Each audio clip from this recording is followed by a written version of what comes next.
2 Timothy chapter 2 verse 2. Ito yung pinaka-verse ng Bible College and Institute. At daanan ko na rin yung John chapter 15 verse 4. Kay 2 Timothy chapter 2 verse 2, sa lahat ng mga gagraduate, ito yung verse na makikita nyo sa inyong diploma. Okay, paalala ng mga bagay na gagawin natin. No? Hindi pa tapos ang inyong pag-aaral. Kasi kailangan yung patuloy na mag-aaral para turuan ng iba. Okay, pwede tayong tumayo lahat. Basahin natin ang 2 Timothy chapter 2.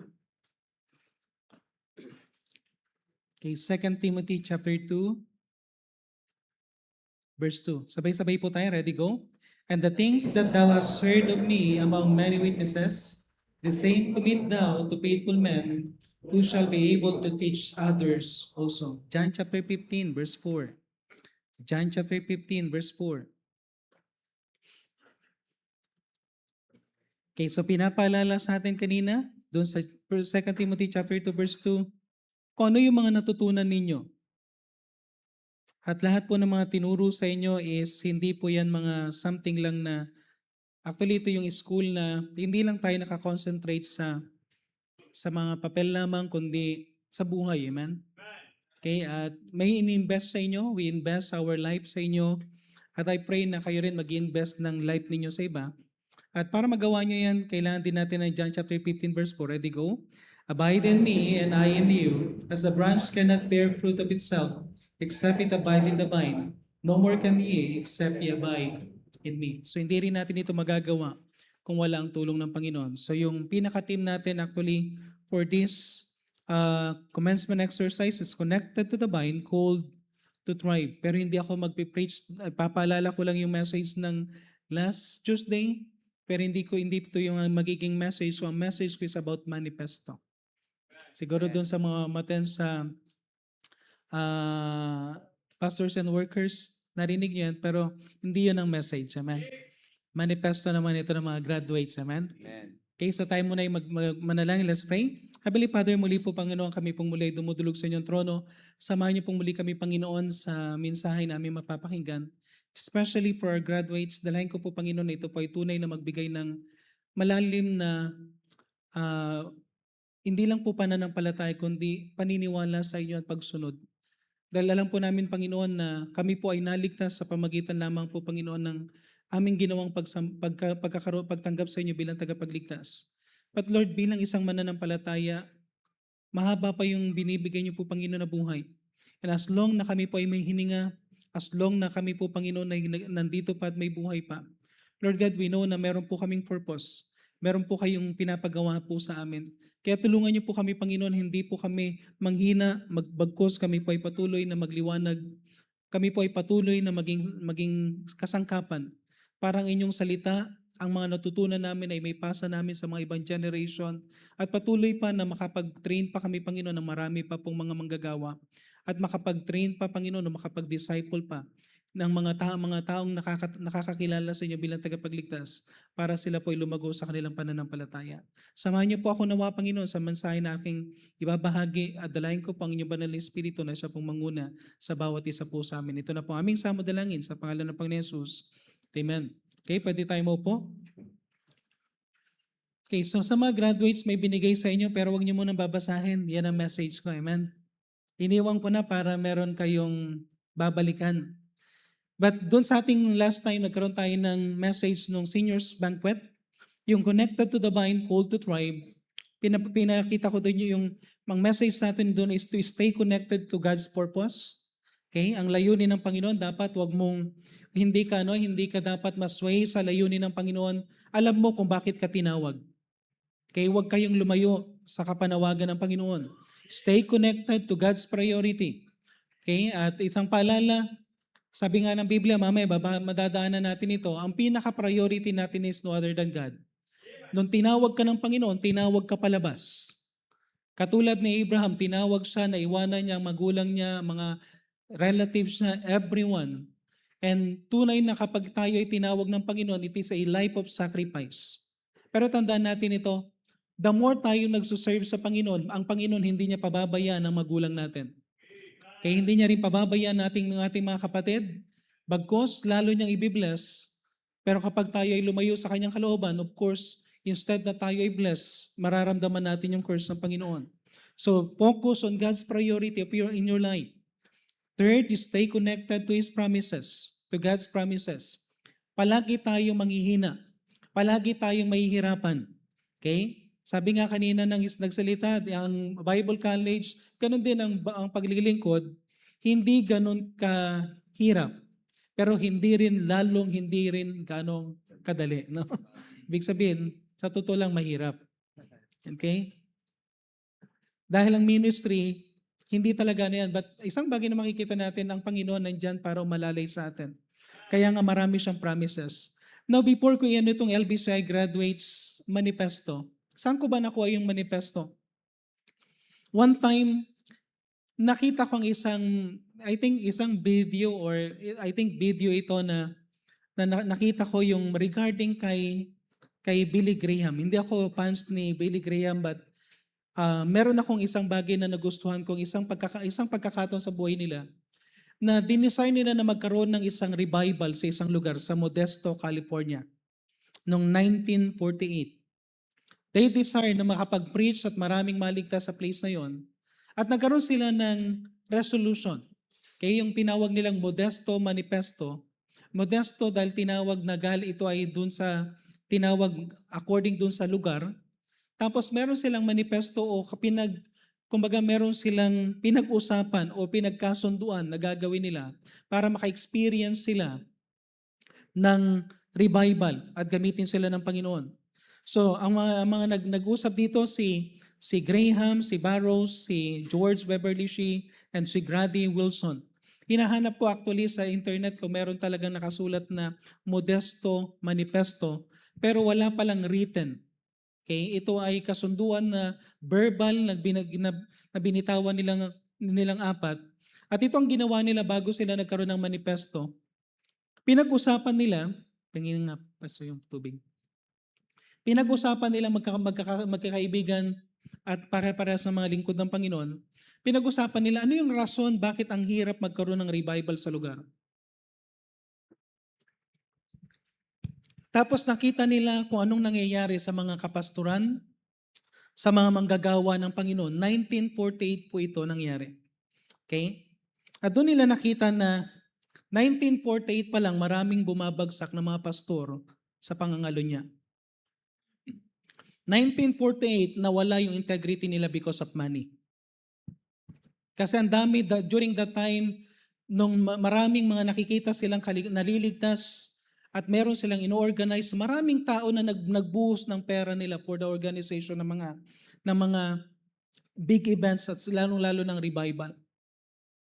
Then they decided, sabi nila, itong pag-usapan natin apat na areas na magbabaguhin natin para magkaroon tayo ng revival. At alam niyo kung ano yung kanilang pinag-usapan na apat? First sa manifesto, financial integrity.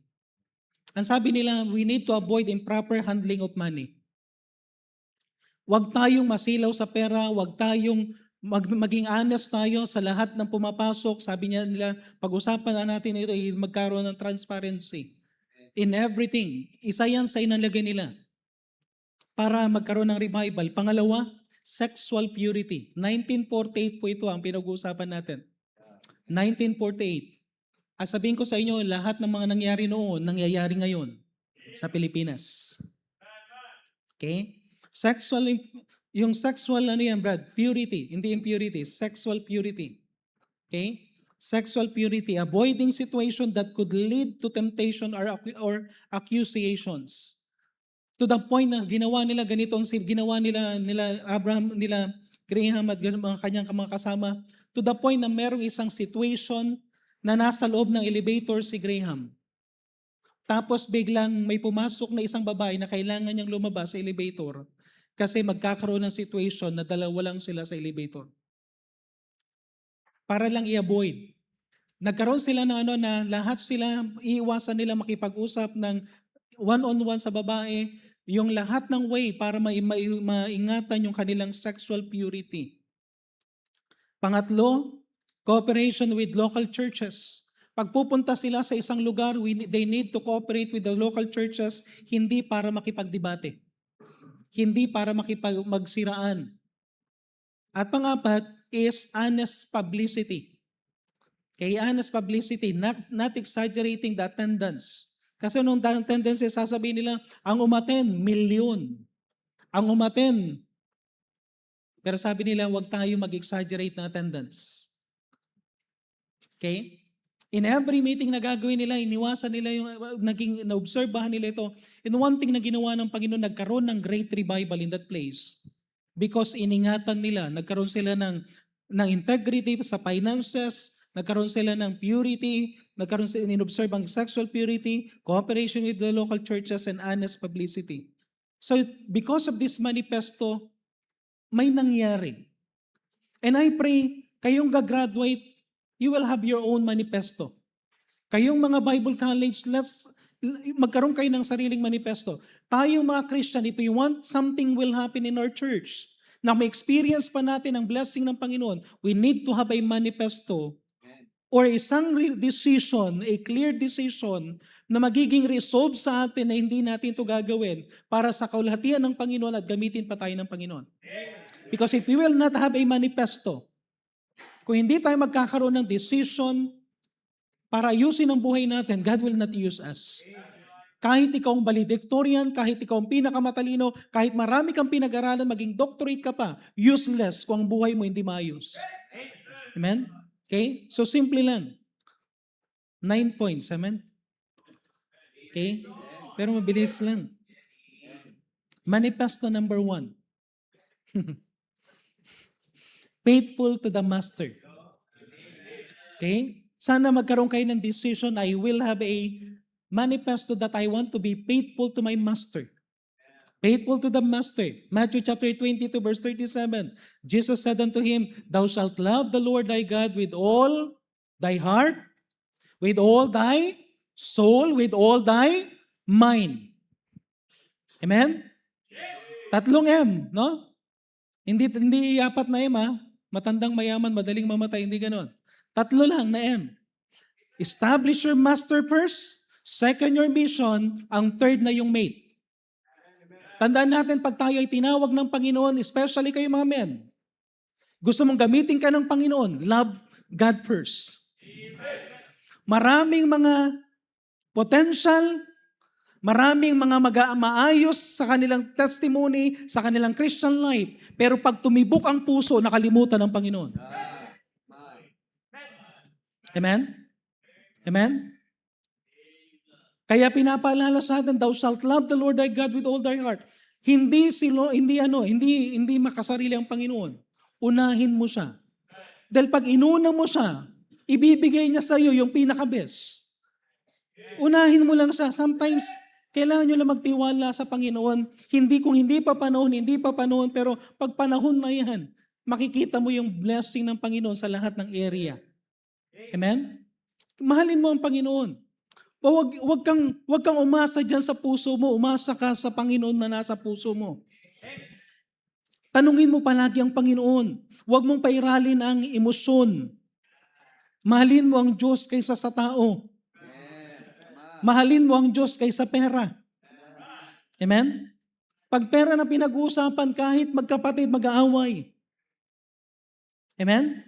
Tama po ba? Walang magkaibigan sa pera.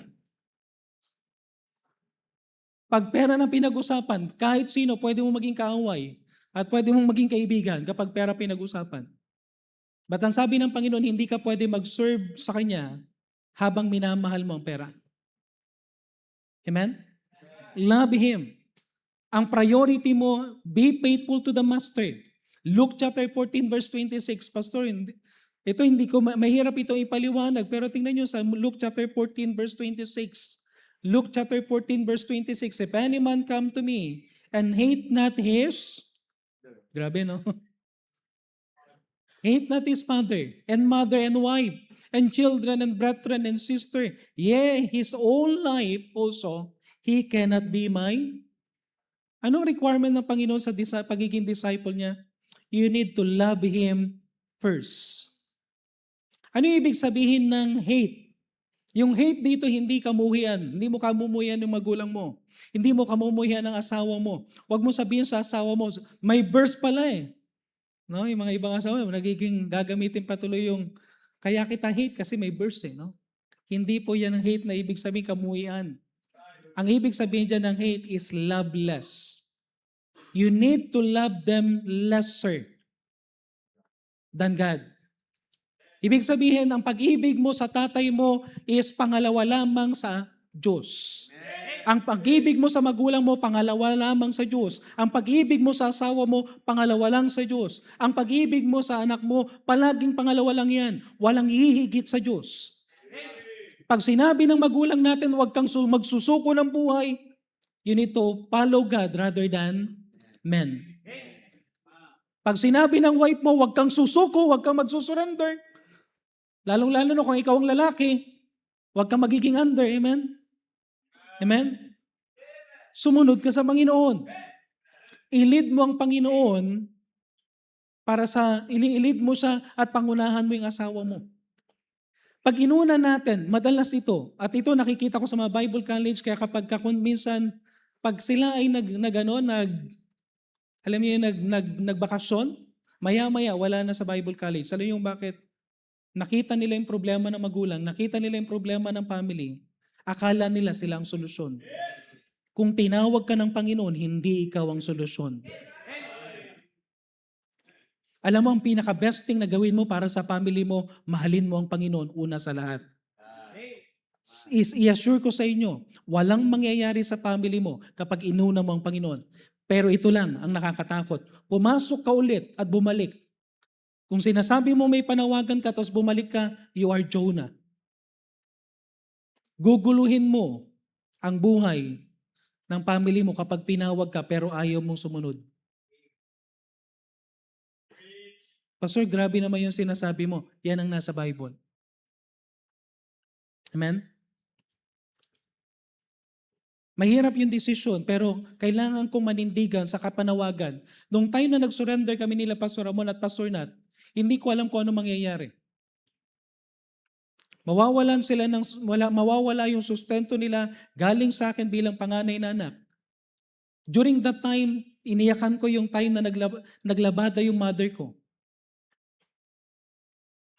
Pag sabi ko pag hindi sana ako nag full time sana ako hindi maglalabada mother ko, to the point ang dami kong inisip na gagawin at bumalik. Pero alam yung ginawa ng Panginoon?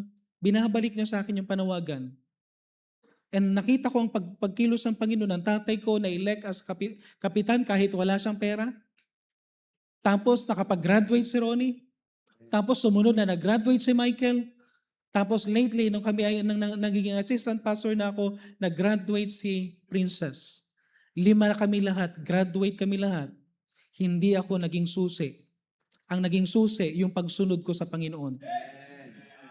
Amen. Amen?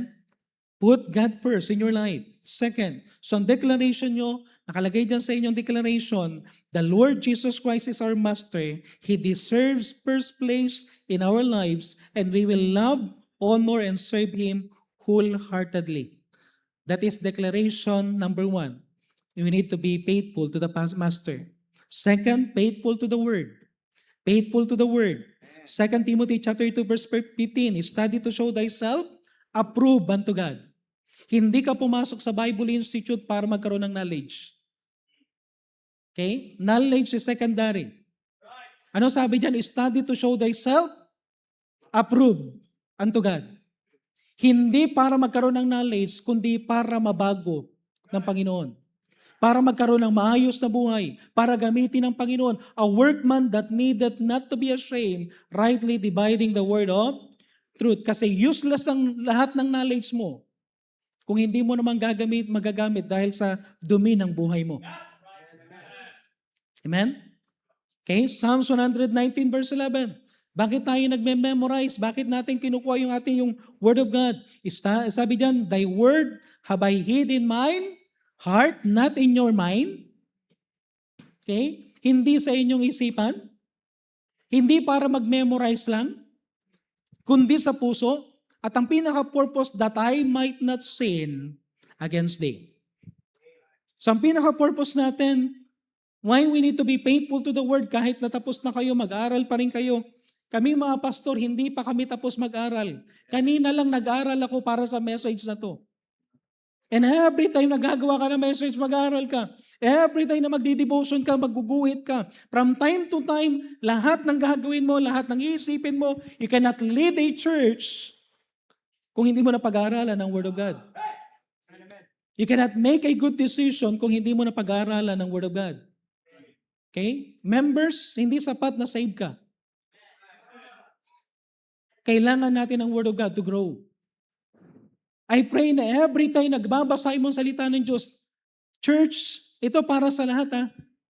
Sana yung buhay natin, pag nandito tayo sa church, ulitin ko, hindi tayo nasa church para lang magkaroon ng knowledge, hindi tayo nasa church para magkaroon ng kaibigan, nasa church tayo to listen to the Word of God, at kung ano yung narinig mo, i-apply mo sa buhay mo. Nakakalungkot, iba ka sa church, iba ka sa labas. May mga iba sa atin, pag tinitingnan ko, napakaamo sa church. Pero pagdating sa labas, nagtitiktok. Para bang tinitingnan ko, hindi niya kayang gawin yun. Pero makikita mo na lang sa TikTok, grabe, pati yung movement, pati yung style, pati yung... Wala tayo sa church para magkunwari. Wala tayo sa entertainment. Amen? Hindi tayo artista. Hindi tayo, wag na lang, baka may babanggit pa ako, no? Kasi artista, may katunog eh. Pabayaan na lang natin sila. Amen? Pag nasa church tayo, ang pinaka natin is to be, magkaroon tayo ng, ayahan natin ang Word of God. Baguhin tayo. Mas saludo pa ako doon sa tao na ang hirap pumasa, na naka 9 years sa Bible Institute. Okay? Hindi man makapasa-pasa sa written word, pero grabing binago ng Panginoon. Kaysa naman 98.9 or 99.99 pero wala sa ministry. Okay? Faithful to the word. Hindi yung faithful to the world. Amen? Third, yung declaration natin, we will continually study, obey, and proclaim God's word faithfully, truthfully, and without compromise. Amen? Without compromise. Mga kalalakihan, pag may nag-offer sa'yo ng maleta, o baka pag may nag-offer, dito na ako magpapasend out. Mas malaki yung support. Kinalimutan mo na yung sending church mo. Pinakitaan ka lang ng biglang palitan na natin yung baptist, gawin na nating Jinchunsu, no? Korean. Hindi pang yata yung sa mukha, no?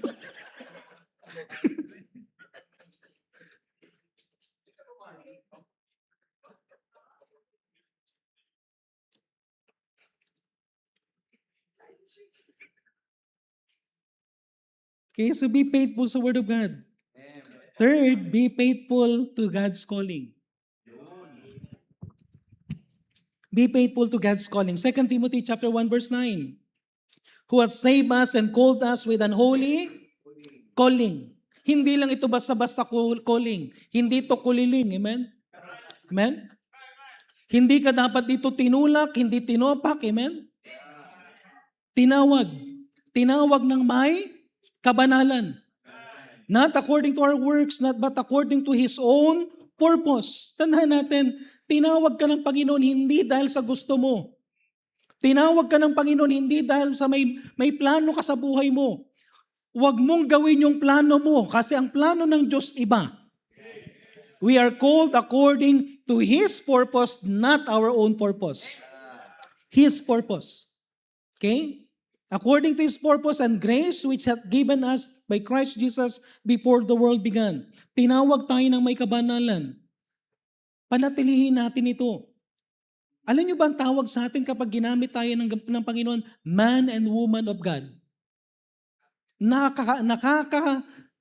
Tindig balahibo, nakakakilabot na klase ng title. Nasasabihin mong man of God ka, sa kabila ikaw ay may Biblia, sa kabila meron kang tanduay. Okay? Amen? Nakakahiyang tingnan, sa kabila meron kang Biblia, tapos sa kabila nanunod ka ng malaswa. Alam nyo, kailangan natin tingnan na tinawag tayo na may kabanalan. Kahit napakahirap niyan sa sarili natin because lahat tayo prone sa kasalanan. Prone tayo, meron tayong lust. At huwag niyong sasabihin wala kayong sariling lust. Dahil lahat tayo merong lust. Pero biyaya ng Panginoon, meron tayong Holy Spirit. At ang Holy Spirit ang tutulong sa atin para ayusin natin na magkaroon tayo ng banal na kapanawagan. At sana huwag kang magsusurrender. Diretso ka lang sa panawagan mo. Acts chapter 20 verse 24. But none of these things move me. Neither count I my life dear unto myself, so that I may finish my course with joy in the ministry which I have received of the Lord Jesus Christ, to testify the gospel of the grace of God. We received that ministry. Na-receive mo yung ministry, ingatan mo. Amen? Amen?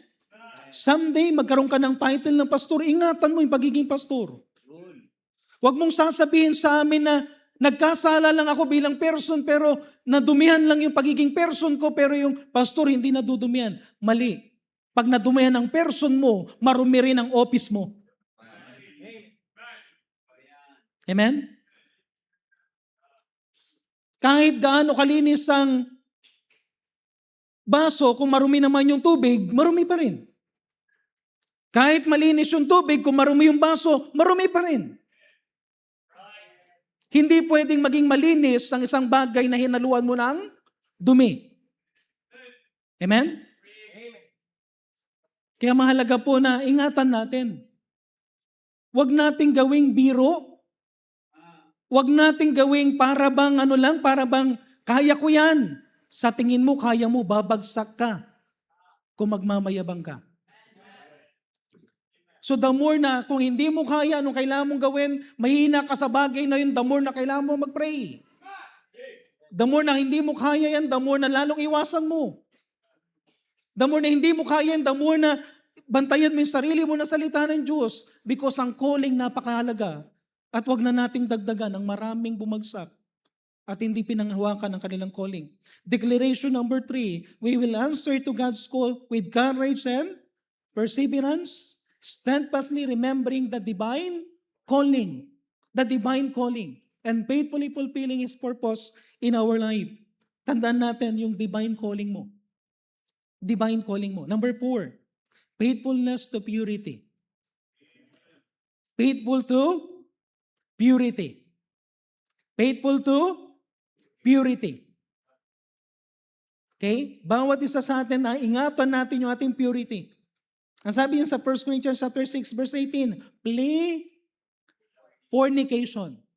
Flee fornication. Hindi lang yan physical fornication. Even sa mind. Even sa tawag dito sa cellphone. Bantayan natin. Matakot tayo. Ano yung isang bagay na gawin natin? Isipin mo na. Halimbawa lang isipin mo na.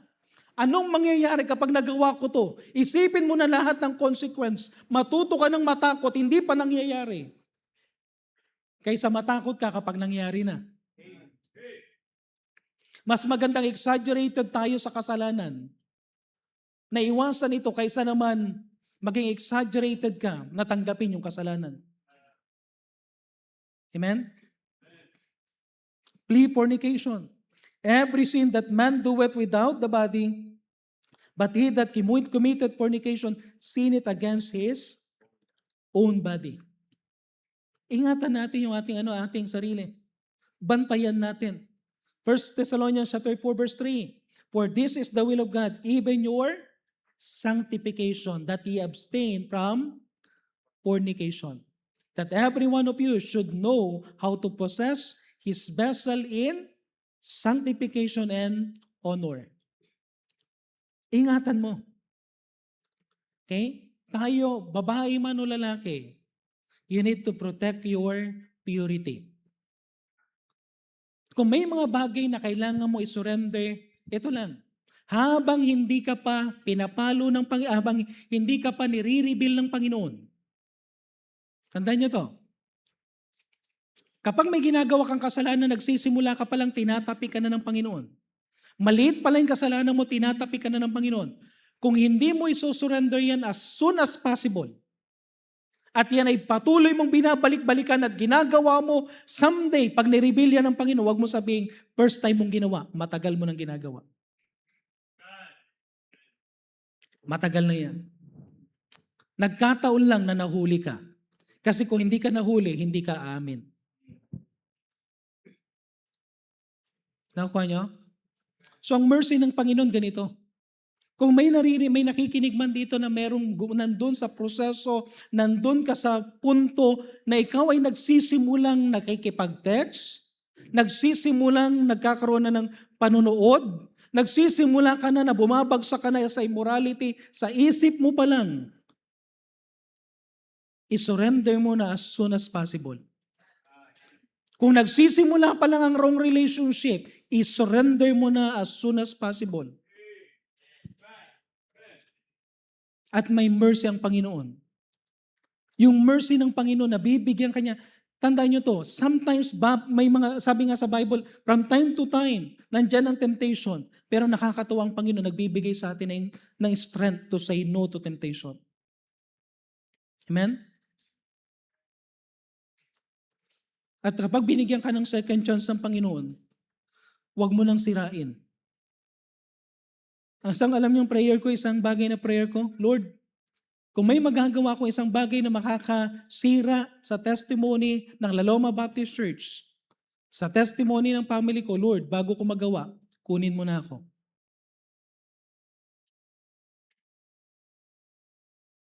Kaysa madungisan natin yung testimony ng Panginoon.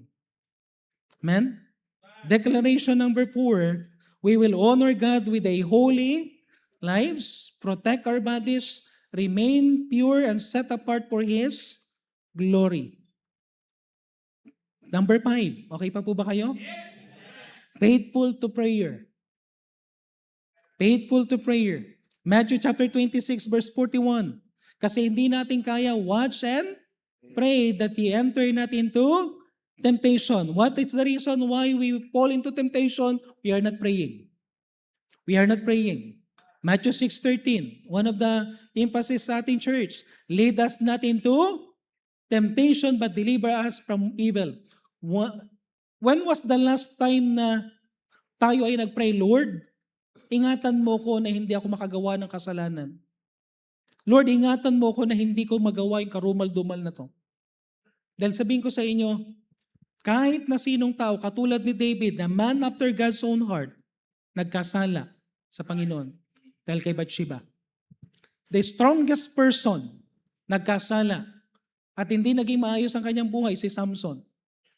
The man na tinawag na friend of God, na si Abraham, nagkasala. Sumunod kay Sarah, ang kanyang wife, para ibigay sa kanya yung katulong. Alam nyo, kahit gaano katindi yung natin, pwede tayong gumagsak. Alam nyo, kailangan lang natin, simple lang. Hindi natin ito kaya, we need to be faithful in prayer. Faithful in prayer. Alam ko marami tayong pinagpipray. Pinagpipray mo yung blessing, pinagpipray mo yung maraming area, but pray that God will not lead you into temptation. God will not allow you na bumagsak. Kaya kayo mga pinagsasabihan, kung pinagsasabihan kayo, pasalamatan nyo ang Panginoon, may nagmamahal sa inyo. Ngayon, kung ma-open kayo kapag pinagsasabihan kayo, then maghanap ka ng tao na hindi ka pagsasabihan, pero sabihin ko sa iyo, babagsak ka. Babagsak ka. Kasi kailangan talaga natin mag-ingat. Number 6, declaration number 5, we will guard ourselves in prayer, remain vigilant spirit, and never let down our guard against temptation. Number 6, lapit na, amen? Okay? Faithful to the church. Faithful to the church.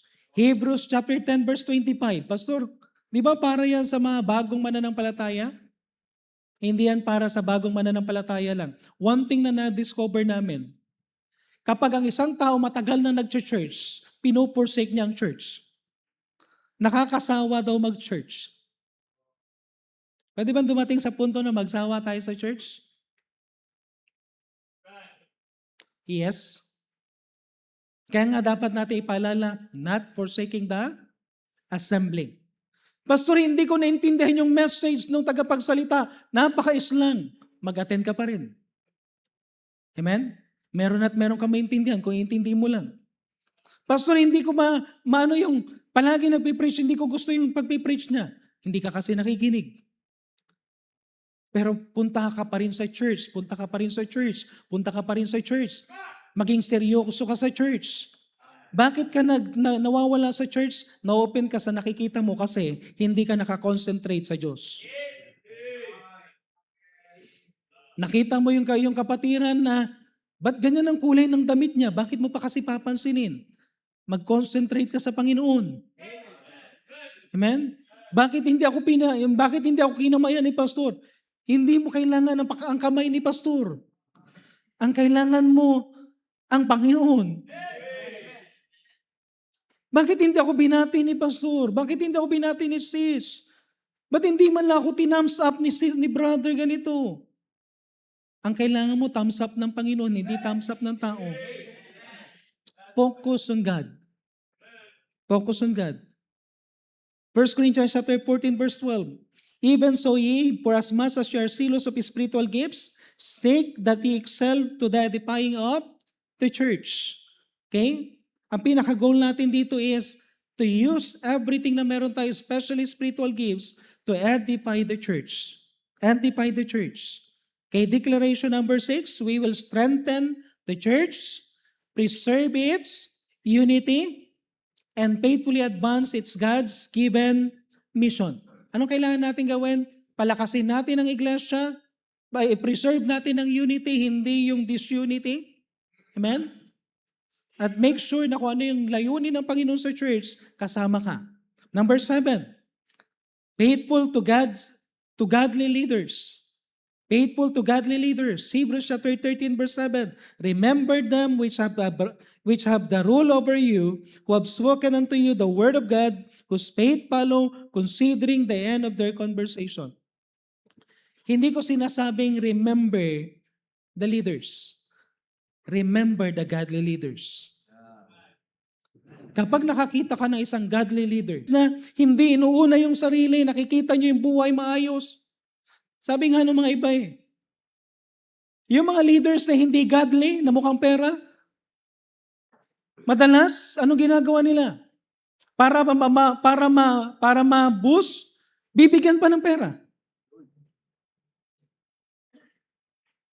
Pero pag nakakita kayo ng godly leaders, sometimes, naniniglect. Pero alam nyo, kailangan ipag-pray nyo ang mga leaders inyo. From time to time, kapag hindi nakikita nyo, hindi pwedeng magsalita ang mga leader madalas ng kanilang mga dinadala. Madalas, ang nasa isipan lang namin, to preach, to encourage you, pero hindi nyo nakikita lahat ng dinadaanan ng godly leaders. And every time na may sinasabi siya sa inyo, every time na meron siya mga binabanggit sa inyo, kuminsan hindi nyo lang maintindihan. Pero ang hirap din, halimbawa, pag meron kayong sinasabi, tapos may gusto kaming sabihin sa inyo, hindi lahat pwede naming sabihin dahil pag sinabi namin sa inyo lahat, mau-open kayo sa amin. Nakuha niyo pang ibig ko sabihin? Kung magiging lang kami na ma-open, kung kayo, maging open kayo sa amin, ma-open kami, ganun din. Pero tandaan nyo to, ang daming mga dinadaanan ng mga leaders, you need to pray for them. Ipag-pray nyo, ang pakiusap lang namin, ipag-pray nyo kami. Ang pakiusap lang namin, sometimes intindihin nyo rin kami. Tao lang din kami. Amen? Amen? Sometimes mapupuno din ng leader. Magagalit. Katulad nyo rin, magagalit. Unawain nyo rin kami. Pero tandaan nyo, ang nilagay na godly leader nyo, siya pa rin ang leader ninyo. At kailangan pa rin namin gawin. At even kami mismo, kahit na kuminsan pagod, kahit na kuminsan discouraged, kahit na kuminsan hindi naiintindihan, kahit kuminsan na may misunderstood, ang isang leader tatayo pa rin, magpipreach ng salita ng Diyos. Maglilid, mag-encourage, pangungunahan ng lahat, magsasacrifice. Paulit-ulit na gagawin yan. And thank God for His strength. Kaya nga, kung nagtatampo kayo sa leader ninyo, may karapatan kayo magtampo. Pero sana unawain nyo rin ang leaders.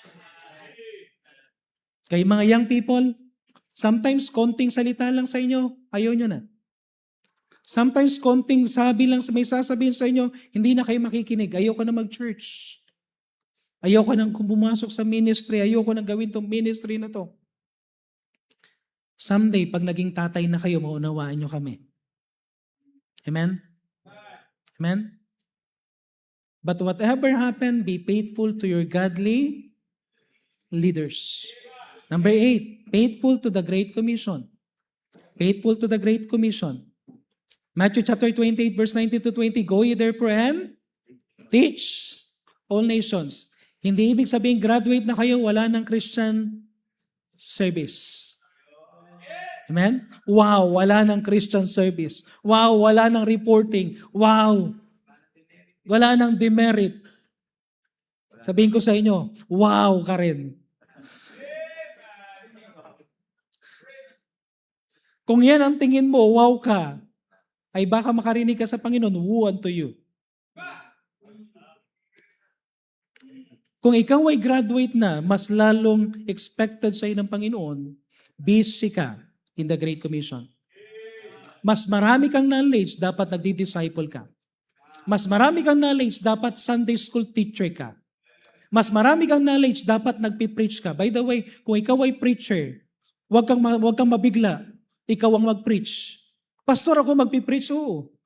Pastor, seryoso ka? Seryoso ako. Tapos ka ng Bible college, hindi ka marunong mag-preach? Binigyan ka ng opportunity na mag-preach, wala kang alam na i-preach, sana napag-aralan mo. Pag sinabi mong seaman ka, marunong kang lumangoy. Pag sinabi mong chef ka, marunong kang magluto. Pag sinabi mong engineer ka, kaya mong patayo yung gusali. Pag sinabi mong pastor ka, preacher ka, anong tawag sa'yo? Mag-preach ka. May mga iba, magpipreach, pastor ako. Oo, ikaw. Bakit hindi ka magpipreach? Kasi hindi ka nagpiprepare. Madaling mag-preach kapag meron kang prepared na message. Of course, mga ladies, huwag kayo mag-preach, ha? Hindi kayo preacher. Amen?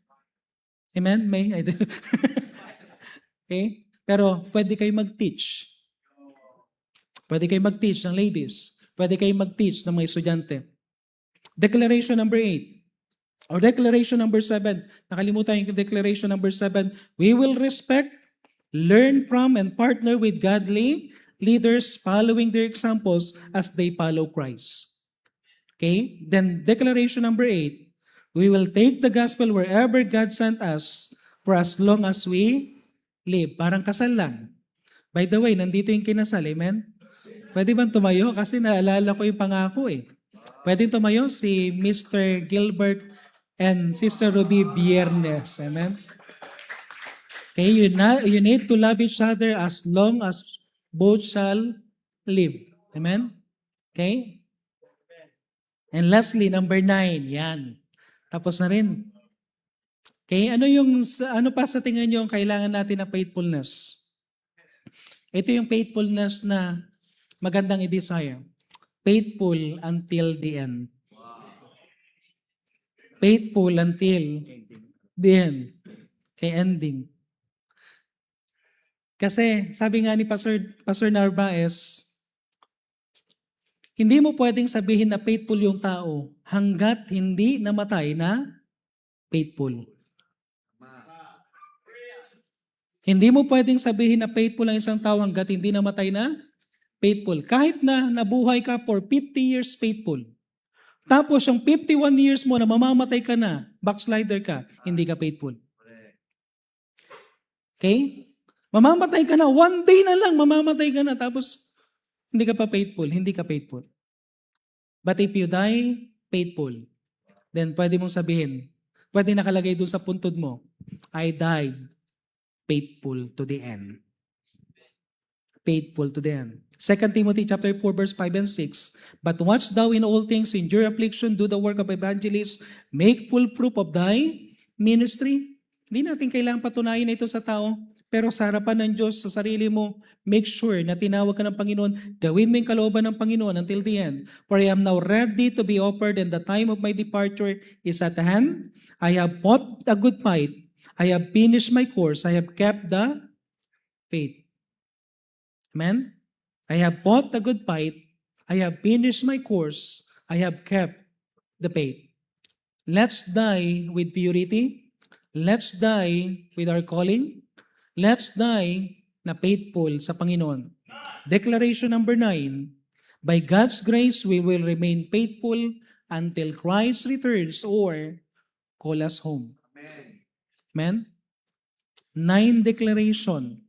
9 manifesto sa isang graduate at pinaprint ko yan na maganda para ilagay nyo yan sa wall ninyo. Okay? At balik-balikan nyo yung manifesto na yan. 9 manifesto pa LBCI graduates student. Okay, so tayo po'y manalangin. Let's pray. Heavenly Father, muli po Panginoon, kami pong muli ay dumudulog sa inyong trono. Samahan niyo pong muli Panginoon ang bawat isa sa amin. Patuloy na kayo po, Panginoon, ng maitaas sa aming kalagitnaan. At dinadalain ko po, Panginoon, that every person na naririto, not just a graduate, but even the students, the members of this church, every member, Panginoon, na may ministry sa church, every person na naririto, tulungan niyo po kami, Panginoon, to have this kind of manifesto. Something na pwede namin ipangako sa iyo, Panginoon. Maaring hindi namin maipapangako lahat. But Lord God, I pray na meron kami at merong isa, kahit isa, na ipapangako kami, Panginoon, sa iyo sa gabing ito. Na gusto namin to pa rin, Panginoon. At magawa namin sa tulong po ninyo. Pagpalain niyo po ang aming invitation, pagpalain niyo po, Panginoon, ang pagpapatuloy pa namin sa aming service. But I pray, Panginoon, na gumawa po kami ng desisyon ang bawat isa through this invitation. Ito na po ang aming samadalangin sa pangalan ng Panginoon Jesus. Amen. Pwede tayong tumayo lahat. Magkaroon tayo ng short invitation habang tumutugtog ang ating pianist. Hindi ko alam kung saan ka kinausap ng Panginoon. I just made several things na nakita ko sa salita ng Diyos na pwede mong i-commit. And if you are committing kahit isang bagay lang, pakiusap ko lang, sa siyam na yun, kahit isa. Kung ikaw ay estudyante, kayo ay mga member ng church, make a commitment. Make a commitment. Make a commitment. Make a manifesto. Pag sinabi nating manifesto, this is a decision made by person na gagawin mo sa tulong din ng Panginoon. Pero kailangan mong ipangako. Kailangan ka mag-decide. Kailangan mong sabihin sa Panginoon.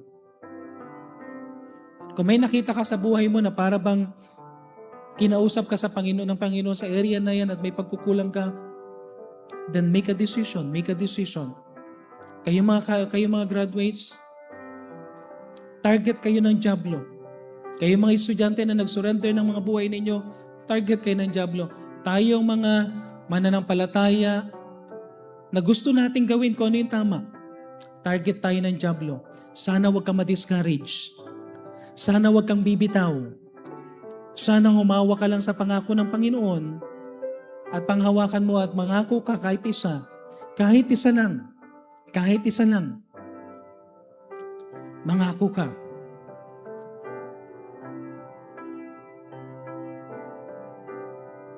Kung mayroon mang tayong first-time visitor ngayon na wala pang katiyakan ng kaligtasan, gusto rin namin extend para sa iyo, kung gusto mong tanggapin si Jesus Christ bilang tagapagligtas, taas mong kanang kamay mo, bibigyan ka namin ng counselor para i-share sa iyo kung paano mo tanggapin si Jesus Christ.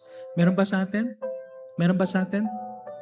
Kung gusto mong tanggapin si Jesus Christ bilang tagapagligtas, meron ba sa atin?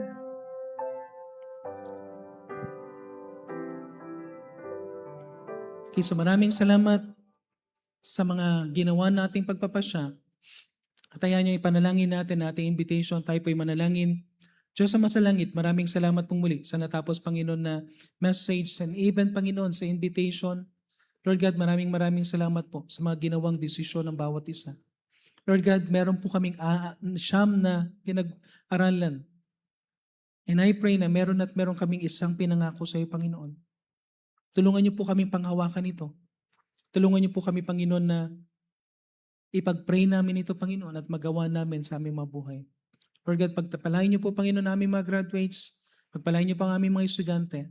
At I pray na marami pang ma-challenge na pumasok sa Bible College and Institute. Ito na po ang aming samudalangin sa pangalan ng Panginoon Jesus. Amen.